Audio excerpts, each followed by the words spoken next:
جنت کا حقدار نہیں۔ بہت زیادہ عزت و تعظیم و تکریم کے لائق میرے پیارے نبی صلی اللہ علیہ وآلہ وسلم کے پیارے غلاموں، ماہ جمادی الثانی رواں دواں ہے اور اس میں خلیفہ اول، خلیفہ بلا فاصل جناب سیدنا حضرت ابو بکر صدیق رضی اللہ تعالیٰ عنہ آپ کا یوم وصال ہے۔ سو اس مہینے میں جہاں اور بہت سارے موضوعات ڈسکس ہوتے ہیں، وہاں اس مہینے کا خاص موضوع وہ حضرت سیدنا صدیق اکبر رضی اللہ تعالیٰ عنہ کی حیات و خدمات ہیں۔ نبی مکرم صلی اللہ علیہ وآلہ وسلم نے جو رجال کار تیار کیے ہیں اور جن لوگوں کو میرے آقا کریم صلی اللہ تعالیٰ علیہ وسلم نے تیار کیا ہے، وہ صحابہ کرام کی ذوات قدسیہ ہیں۔ اور قرآن مقدس نے ان ہستیوں کو اتنی اہمیت دی ہے کہ قرآن کہتا ہے کہ اگر تم نے ایمان لانا ہے تو ان ہستیوں کی طرح ایمان لے کے آؤ۔ یعنی قرآن کی نظر میں، اللہ کی نظر میں صحابہ کرام کا ایمان یہ بطور ماڈل پیش کیا جا رہا ہے۔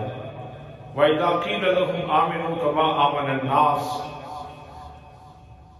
کہا جاتا ہے کہ جب منافقین سے کہا جاتا ہے کہ ایمان لانا ہے تو ان لوگوں کی طرح لاؤ، تو وہ آگے سے کہتے ہیں کہ کیا ہم ان صفحاء کی طرح بیوقوفوں کی طرح ایمان لائیں؟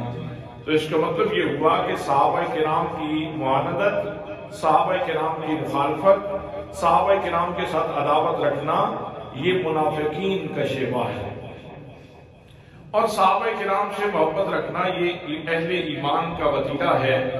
اس لیے کہ صحابہ کرام ہی وہ ہستیاں ہیں کہ جن کو میرے آقا کریم صلی اللہ تعالیٰ علیہ وسلم نے اپنے فیضان صحبت سے نوازا ہے اور ان کے سینے منور کیے ہیں۔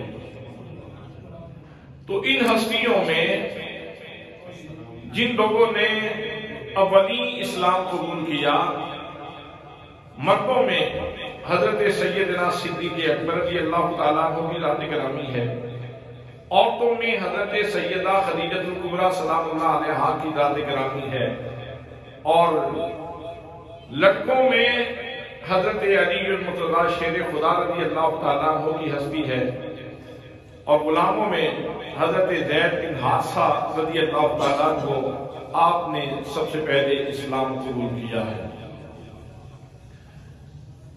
امت کا اور اہل سنت کا اس بات پہ اجماع ہے، اتفاق ہے کہ انبیاء کے بعد انسانوں میں، اللہ کی مخلوق میں جو سب سے بڑا مرتبہ ہے وہ حضرت سیدنا صدیق اکبر رضی اللہ تعالیٰ عنہ کو عطا کیا گیا ہے۔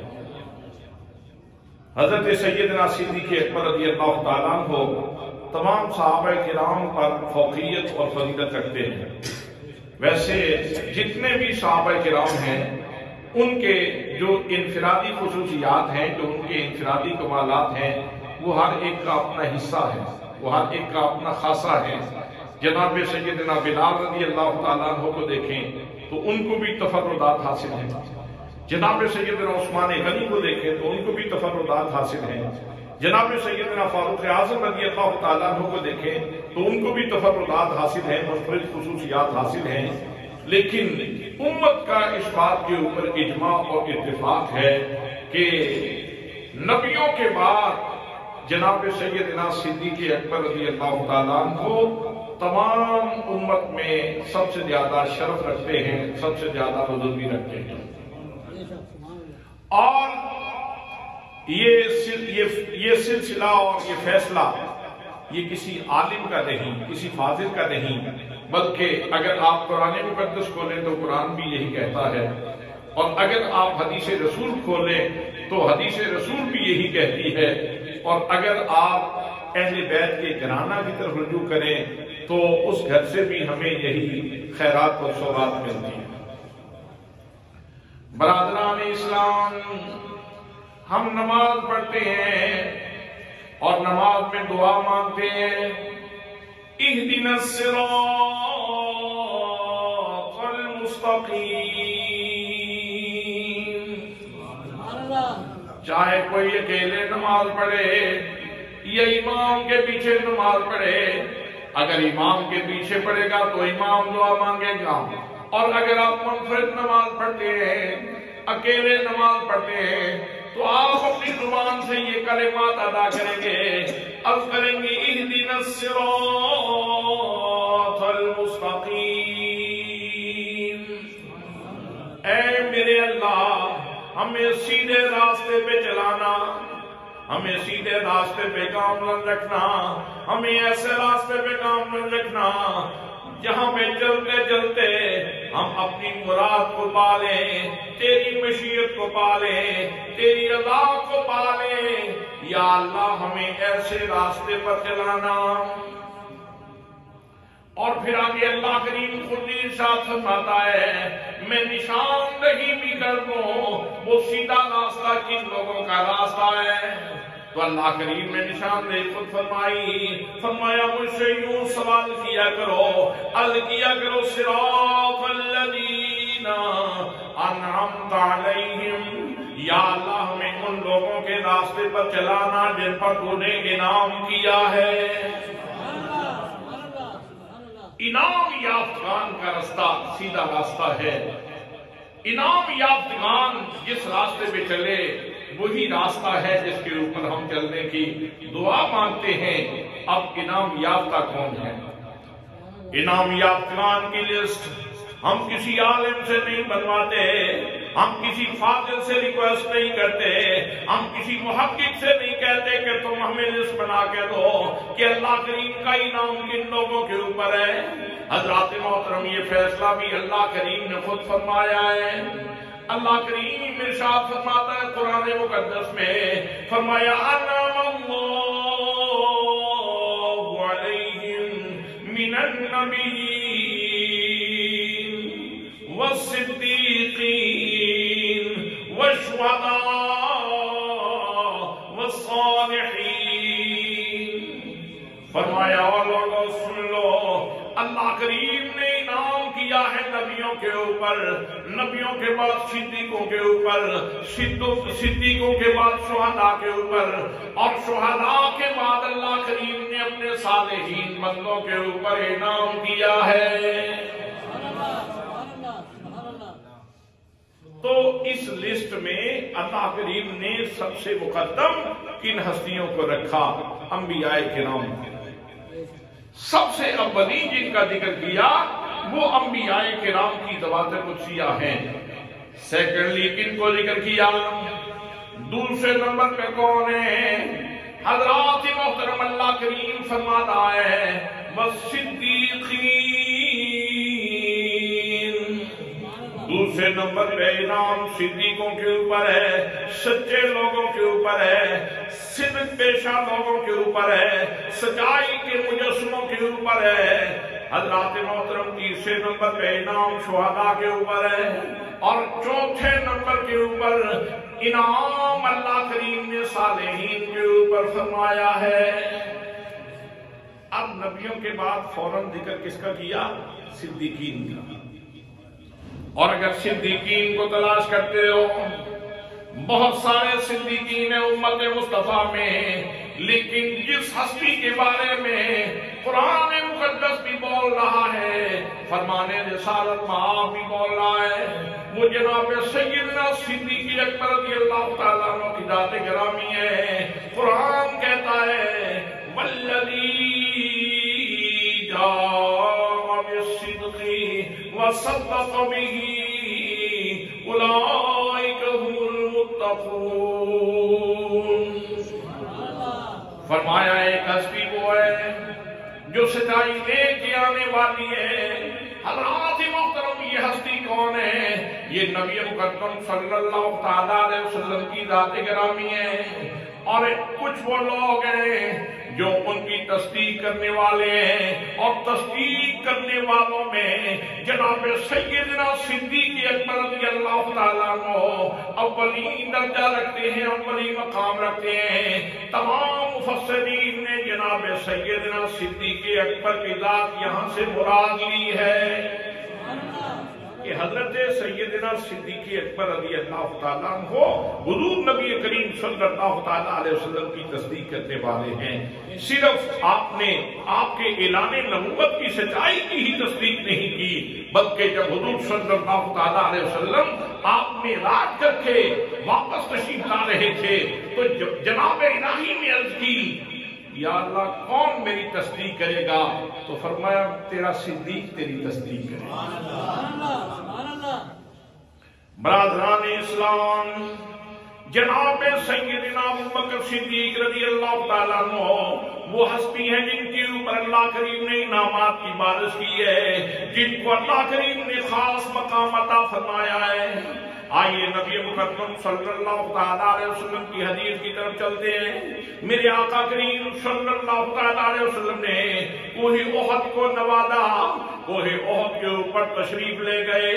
نبی مکرم صلی اللہ تعالیٰ علیہ وسلم کے ساتھ جناب سیدنا صدیق اکبر بھی موجود ہیں، جناب فاروق اعظم رضی اللہ تعالیٰ عنہ بھی موجود ہیں، اور جناب عثمان غنی رضی اللہ تعالیٰ عنہ بھی موجود ہیں۔ کوہ احد ہلنے لگا، بعد میں لکھا ترجمہ کرتے ہوئے کہا لرزہ برنام ہو گیا، کانپنے لگا، لیکن اہل محبت نے ترجمہ کیا کہ کوہ احد وجد میں آ گیا۔ آج میرے مقدر کا ستارہ اوج ثریا پہ ہے کہ میرے سینے پہ نبیوں کے امام تشریف لے آئے ہیں، صدیقوں کے امام تشریف لے آئے ہیں، شہید آ گئے ہیں، اللہ کے نیک بندے میرے اوپر تشریف لے آئے ہیں۔ جب احد ہلنے لگا، نبی مکرم صلی اللہ تعالیٰ علیہ وسلم نے اپنے قدم سے ٹھوکر ماری اور فرمایا اسمت احد فإنما علیک نبی و صدیق و شہیدان۔ فرمایا احد رک جا، تیرے اوپر ایک نبی موجود ہے، ایک صدیق موجود ہے، اور دو شہید موجود ہیں۔ ایک نبی موجود ہے اور ایک صدیق موجود ہے اور دو شہید موجود ہیں۔ حضرات محترم، اب اگر کوئی نبی کریم صلی اللہ تعالیٰ علیہ وسلم کی نبوت کا انکار کرے تو کیا وہ فرمان رسول کا منکر ہوگا کہ نہیں ہوگا؟ اگر کوئی جناب سیدنا صدیق اکبر کی صدیقیت کا انکار کرے تو کیا وہ فرمان رسول کا منکر ہوگا کہ نہیں ہوگا؟ اور کیا جو حضرت سیدنا فاروق اعظم رضی اللہ تعالیٰ عنہ ان کی شہادت کا منکر ہوگا، کیا وہ منکر کہلائے گا کہ نہیں؟ وہ مجرم ہوگا کہ نہیں ہوگا؟ اور جو حضرت عثمان غنی کی شہادت کا انکار کرے گا، کیا اس کو شریعت کا مجرم کہیں گے کہ نہیں کہیں گے؟ تو حضرات میرے آقا کریم صلی اللہ تعالیٰ علیہ وسلم نے فیصلہ فرما دیا، زبان رسالت میں آپ فیصلہ کر چکی کہ حضرت ابو بکر صدیق ہیں۔ حضرت ابو بکر، سارے بولے پیار سے، حضرت ابو بکر، اور قرآن کہتا ہے کہ نبیوں کے بعد مقام صدیقین کا ہے، نبیوں کے بعد مرتبہ صدیقین کا ہے۔ یہ ہمارا خود ساختہ اور گھرنتو عقیدہ نہیں ہے، یہ کسی کی ذہن کی پیداوار نہیں ہے، بلکہ اللہ کا فرمان ہے۔ اللہ کریم خود ارشاد فرماتا ہے انعم اللہ علیہم من النبیین والصدیقین والشہداء والصالحین، کہ اللہ نے سب سے پہلے نبیوں پر انعام کیا ہے، پھر صدیقین کے اوپر انعام کیا ہے، پھر شہداء کے اوپر انعام کیا ہے، اور پھر صالحین کے اوپر انعام کیا۔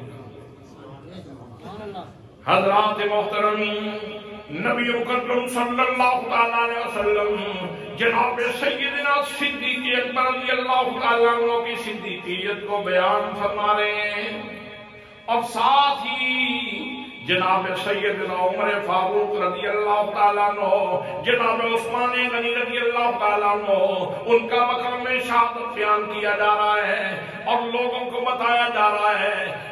بڑا شور و گل ہوگا، بڑا گل ہوگا، بڑا شور مچائیں گے لوگ اور ان ہستیوں کے اوپر کیچڑ اٹھا دیں گے، لیکن میں تمہیں بتا رہا ہوں میرا ابو بکر مقام صدیقیت کے اوپر فائد ہے، اور جناب عمر فاروق بھی خاتمہ بالخیر فرمائیں گے، جناب حضرت عثمان غنی کا خاتمہ بھی بالخیر ہوگا، اور دونوں کو اللہ کریم مقام شہادت عطا فرمائے گا۔ ابھی وقت نہیں آیا، ابھی انہوں نے جام شہادت نوش نہیں کیا، لیکن نبی پاک صلی اللہ تعالیٰ علیہ وسلم پہلے بیان فرما رہے ہیں کہ 2 شہید کوہ احد کے اوپر موجود ہیں، تو اس کا مطلب یہ ہے، لوگ کہتے ہیں نبی کو کل کا پتہ نہیں وہ کون سا کل ہے جس کے بارے میں یہ لوگ الجھن کا شکار ہیں۔ میرے آقا کریم صلی اللہ تعالیٰ علیہ وسلم نے تو سارے کل کھول کے رکھ دیے ہیں۔ سبحان اللہ، سبحان اللہ۔ کیا قیامت کے کل کی نشانیاں آپ نے نہیں بیان فرمائی؟ صرف سن نہیں بتایا، میرے آقا کریم صلی اللہ تعالیٰ علیہ وسلم نے نشانیاں بتا دی، بڑی نشانیاں بھی بتا دی، چھوٹی نشانیاں بھی بتا دی۔ فرمایا دجال نکلے گا، دابت الارض نکلے گا، یاجوج ماجوج نکلیں گے، حضرت عیسیٰ علیہ السلام آسمان سے نازل ہوں گے۔ یہ بڑی بڑی نشانیاں ہیں جو حضرت نبی پاک صلی اللہ تعالیٰ علیہ وسلم نے بیان فرمائیں، اور چھوٹی چھوٹی نشانیاں بھی میرے آقا کریم صلی اللہ تعالیٰ علیہ وسلم نے بیان فرمائیں۔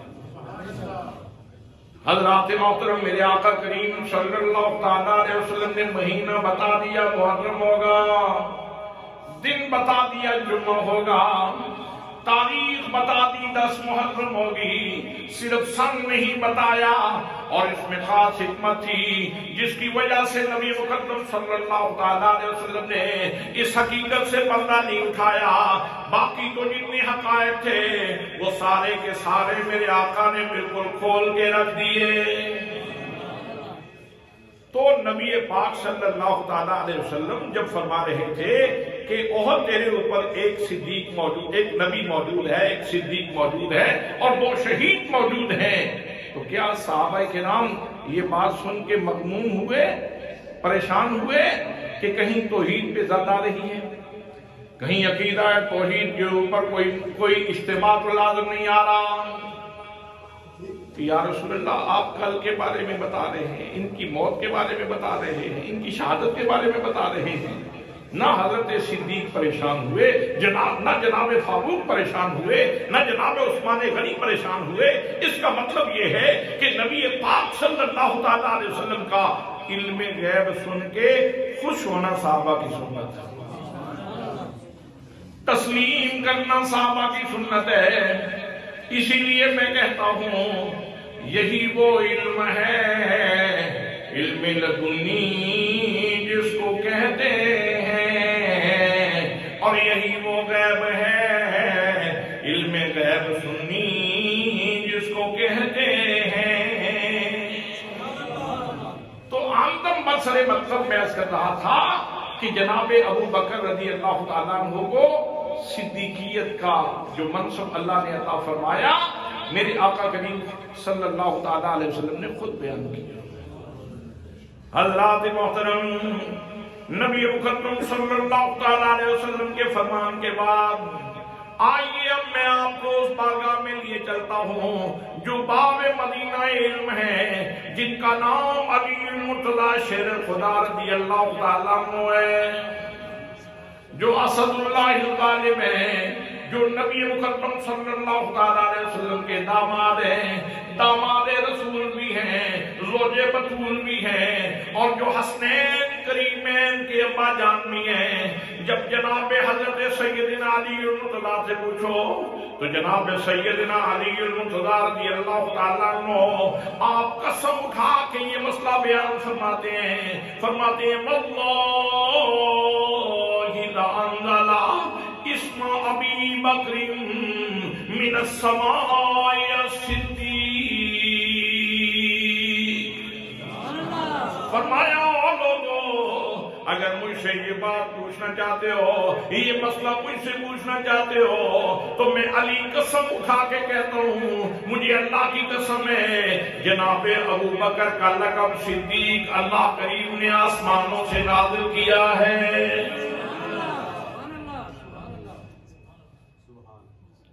یہ وہ ہستی نہیں ہے کہ جن کے پاس ڈگری آکسفورڈ کی ہو یا لنکن کی ہو یا جامعہ الازہر کی ہو یا جامعہ نظامیہ بغداد کی ہو، ان کو علم کی سند میرے آقا کریم صلی اللہ تعالیٰ علیہ وسلم نے خود عطا فرمائی ہے۔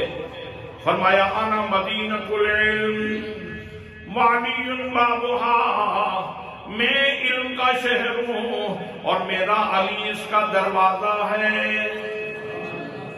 علی علم کے شہر کا دروازہ ہے۔ جناب علی المرتضیٰ رضی اللہ تعالیٰ عنہ آپ قسم اٹھا کے ارشاد فرماتے ہیں واللہ لأنزل اسم ابی بکر من السماء الصدیق، فرماتے ہیں مجھے اللہ کی قسم ہے، جناب ابو بکر رضی اللہ تعالیٰ عنہ کا لقب صدیق یہ اللہ کریم نے آسمانوں سے نازل کیا ہے۔ سبحان اللہ، سبحان اللہ۔ اب اس کے بعد تو کسی کو اشتباہ رہنا ہی نہیں چاہیے، اس کے بعد تو کسی کو شبہ رہنا ہی نہیں چاہیے۔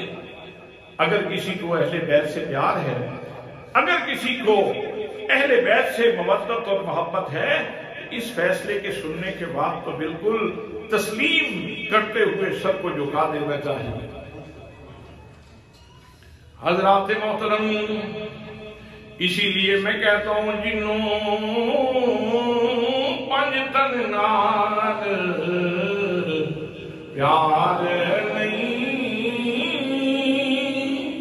جنوں پنج تن نال پیار نہیں، او دے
حضرات محترم، حضرت شیر خدا رضی اللہ تعالیٰ عنہ قسم اٹھا کے فیصلہ فرما رہے ہیں۔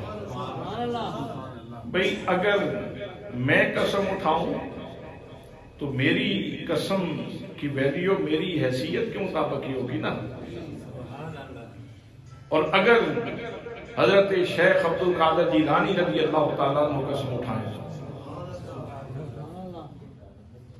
اگر میں قسم اٹھاؤں تو ہو سکتا ہے کوئی بندہ سرتابی کرے، کہے کہ یہ جھوٹ بھی بول سکتا، ہو سکتا ہے، ایسا ممکن ہے، لیکن حضرت شیخ عبد القادر جیلانی قسم اٹھائیں تو پھر تو مشکل ہو جائے گا، سرتابی کرنا، سر پھیرنا مشکل ہو جائے گا۔ اور اگر حضرت امام حسین رضی اللہ تعالیٰ عنہ قسم اٹھائیں جنہوں نے حق کا علم بلند کرنے کے لیے اپنا سارا خاندان پیش کر دیا حضرات محترم، اور اگر امام حسین کے ابا جان قسم اٹھائیں اور قسم اٹھا کے ایک حقیقت کو بیان کریں تو وہ بات کتنی پختہ ہوگی. اگر سادے انداز میں بھی کہہ دیتے تو پھر بھی بات تو بہت پختہ تھی، بڑی مضبوط تھی، لیکن حضرت شیر خدا اس حقیقت کو قسم اٹھا کے بیان فرما رہے ہیں. شیر خدا بیان فرماتے ہیں، فرمایا واللہ لا انزل اسم ابی بکر من السماء الصدیق. اللہ نے حضرت ابو بکر کا لقب صدیق اللہ نے آسمانوں سے نازل کیا، آسمانوں سے نازل کیا ہے. یہ اور بھی بات زیادہ پختہ ہو گئی کہ حضرت علی المرتضیٰ فرماتے ہیں ان کے پاس یہ لقب، یہ ٹائٹل اللہ کا دیا ہوا ہے، اللہ کا عطا فرمودہ ہے، اللہ کریم کا عطا کرتا ہے، یہ گاڈ گفٹڈ ہے، یہ اللہ کریم کا مہربانی کیا ہوا لقب ہے. حضرات محترم، تو جب لقب صدیق یہ اللہ کریم کی طرف سے عطا فرمودہ ہے، نبی پاک صلی اللہ تعالیٰ علیہ وسلم نے بھی بیان کر دیا، حضرت علی المرتضیٰ شیر خدا نے بھی بیان کر دیا. آئیے اب حضرت امام باقر رضی اللہ تعالیٰ عنہ کی بارگاہ میں آپ کو لیے چلتا ہوں. امام باقر کا نام اصل میں محمد ہے، اور باقر کہتے ہیں سمندر کی تہ میں جا کے موتی نکال کے لے آنے والے کو، جو علم میں بہت زیادہ رسوخ رکھتا ہو اس ہستی کو باقر کہا جاتا ہے. تو حضرت امام باقر کیونکہ بڑے ذہین فتین انسان تھے اور بہت بڑے اجلہ علماء میں سے تھے، اس وجہ سے آپ کو محمد باقر کہا جاتا ہے. جناب سیدنا امام باقر رضی اللہ تعالیٰ عنہ تشریف فرمائے. ایک بندہ آیا، آ کے کہنے لگا اے نبی مقدم صلی اللہ تعالیٰ علیہ وسلم کے خانوادہ کے فرد فرید، اے نبی پاک صلی اللہ تعالیٰ علیہ وسلم کے لال فرزند، آپ سے ایک مسئلہ پوچھنا چاہتا ہوں، ایک بات پوچھنا چاہتا ہوں، مہربانی فرمائیں، رہنمائی فرمائیں. آپ نے فرمایا ہاں پوچھو، کیا پوچھنا چاہتے ہو؟ کہنے لگا جناب والا میں پوچھنا یہ چاہتا ہوں کہ تلوار کے اوپر چاندی چڑھانا جائز ہے کہ نہیں جائز؟ تلوار کا دستہ چاندی کا بنوانا جائز ہے یا نہیں جائز؟ شریعت اسلامیہ میں اس کو حکم کیا ہے؟ اللہ کریم کیا کہتا ہے، اس کا رسول کیا کہتا ہے، اور اللہ کریم کا دین اس کے بارے میں کیا فیصلہ فرماتا ہے؟ جناب سیدنا امام باقر رضی اللہ تعالیٰ عنہ سے ایک دینی مسئلہ پوچھا جا رہا ہے. آپ تیل لگا کے بیٹھے ہیں، فرماتی ہیں ہاں تلوار کے دستے کے اوپر چاندی چڑھانا جائز ہے، چاندی کا دستہ بنوانا جائز ہے، اور ساتھ ہی یہ بیان کرنے کے بعد آپ نے دلیل بھی بیان فرمائی. آپ فرماتے ہیں اس لیے جائز ہے کہ جناب سیدنا ابو بکر صدیق رضی اللہ تعالیٰ عنہ کی تلوار کا دستہ چاندی کا تھا. اب آپ خود اندازہ فرمائیں آج لوگوں نے گرد اڑا رکھی ہے صحابہ کرام اور اہل بیت اطہار کے ذکر کرتے ہوئے ان کے درمیان خلیج ثابت کرنا، نفرت ثابت کرنا، اختلاف ثابت کرنا، اس کے اوپر آج سب لوگ سمجھتے ہیں کہ یہ میرا علمی ذوق ہے، یہ میری علمی لیاقت ہے. حالانکہ قرآن مقدس نے خود ان کا شعار جو بیان کیا ہے وہ یہ ہے والذین آمنوا والذین معه اشداء علی الکفار رحماء بینہم. صحابہ کرام کا تشخص یہ ہے کہ کافروں کے اوپر سخت ہیں، آپس میں انتہائی مہربان ہیں. آپس میں تو انتہائی مہربان ہیں، اور یہی وہ مہربانی کا فیضان ہے جو نیچے اولادوں کی طرف بھی منتقل ہو رہا ہے. حضرات محترم، جناب سیدنا امام باقر رضی اللہ تعالیٰ عنہ جب آپ نے یہ مسئلہ بیان کیا، پوچھنے والے کے دل میں کھوڑ تھا. جناب صدیق اکبر رضی اللہ تعالیٰ عنہ کے حوالے سے اس کا سینہ صاف نہیں تھا. وہ کہنے لگا اچھا آپ بھی ان کو صدیق کہتے ہیں؟ حضرت امام باقر کے اوپر اس نے یہ کراس کوسچن کرتے ہوئے کہا کہ اچھا آپ بھی انہیں صدیق کہتے ہیں؟ تو امام باقر رضی اللہ تعالیٰ عنہ کشف الغمہ کی عبارت ہے، آپ آپ نے جھٹکا لیا، سیدھے ہو کے بیٹھ گئے اور فرمانے لگے نام صدیق، نام صدیق، نام صدیق، ومن لم یکن لہ الصدیق فلا صدق اللہ فی الدنیا والآخرہ۔ فرمایا ہاں وہ صدیق ہیں، ہاں وہ صدیق ہیں، ہاں وہ صدیق ہیں، اور جو ان کو صدیق نہیں مانتا اللہ کریم اس کو دنیا میں بھی جھوٹا کرے، اللہ اسے آخرت میں بھی جھوٹا کرے۔ وہ دنیا میں بھی سچا نہ ہو اور وہ آخرت میں بھی سچا نہ ہو، جو حضرت ابو بکر کو صدیق نہیں کہتا، حضرت ابو بکر کو جو صدیق نہیں کہتا۔ تو اب میں ان لوگوں سے یہ کہنا چاہتا ہوں کہ اگر حضرت امام باقر کی اس بد دعا سے بچنا چاہتے ہو تو پھر حضرت صدیق اکبر کا دامن پکڑ لو، دامن کرم تھام لو اور حضرت صدیق اکبر کی عقیدت اپنے سینوں میں رکھو، اس لیے کہ یہ وہ ہستی ہیں کہ جن کی تعریف اللہ کا قرآن بھی کرتا ہے، نبی پاک کا فرمان بھی کرتا ہے، حضرت علی المرتضیٰ بھی جن کی تعریف کرتے ہیں، امام باقر بھی ان کی تعریف کرتے ہیں۔ حضرات، ایک ہے کسی ہستی کو فقط مسلمان مان لینا اور ایک ہے دین میں حجت مان لینا۔ تو حضرت امام باقر رضی اللہ تعالیٰ عنہ حضرت صدیق اکبر کو دین میں ایک حجت مانتے ہیں، ایک آئیڈیل کے طور پہ اس شخصیت کو مانتے ہیں۔ اب یہ کتنی خوبصورت بات ہے امت کو متحد کرنے کے لیے، امت کے ساتھ جوڑنے کے لیے، امت کو ایک پلیٹ فارم پہ لانے کے لیے، یہ کتنی خوبصورت بات ہے۔ امام باقر رضی اللہ تعالیٰ عنہ کا ہی فیصلہ اگر مان لیا جائے تو آپ کے اس فرمان سے جو نور ملتا ہے، جو زندگی کا شعور ملتا ہے، وہ یہ ہے کہ صحابہ کرام سے نفرتیں مت کرو، ان سے پیار کرو، وہ تو دین میں حجت کا درجہ رکھتے ہیں۔ حضرات محترم، اب اللہ کریم کا کلام پھر سن لیجئے۔ اللہ کریم نے جب درجہ بندی فرمائی، جب کلاسیفیکیشن فرمائی انعام یافتگان کی، تو اللہ کریم نے ارشاد فرماتا ہے، فرمایا انعم اللہ علیہم من النبیین والصدیقین والشہداء والصالحین۔ فرمایا اللہ کریم نے پہلے نمبر پہ نبیوں پہ انعام کیا ہے، دوسرے نمبر پہ صدیقوں کے اوپر انعام کیا ہے، تیسرے نمبر کے اوپر شہداء کے اوپر انعام کیا ہے، اور چوتھے نمبر کے اوپر اللہ کریم نے صالحین اولیاء کاملین کے اوپر انعام کیا ہے۔ اور صدیقین میں جو ہستی بڑی نمایاں ہمیں نظر آتی ہے، جس کو اللہ کا نبی بھی صدیق کہتا ہے، جناب حضرت مولا مرتضیٰ بھی جن کو صدیق کہتے ہیں، حضرت امام باقر بھی جس کو صدیق کہتے ہیں اور دین میں حجت مانتے ہیں، وہ حضرت ابو بکر صدیق رضی اللہ تعالیٰ عنہ کی ذات گرامی ہے۔ اب ایک زاویہ اور بھی ہے، اس سے بھی حضرت سیدنا صدیق اکبر رضی اللہ تعالیٰ عنہ آپ کا مقام خط دینے کی کوشش کیجیے۔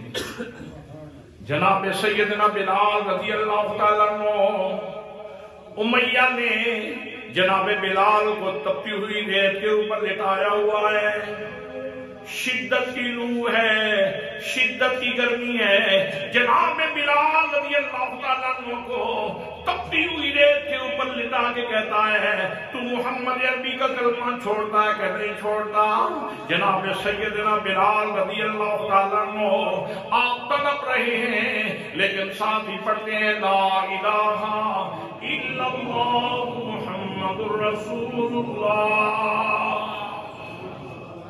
والہانہ انداز میں جناب سیدنا بلال کی زبان پہ کلمہ طیبہ جاری ہے،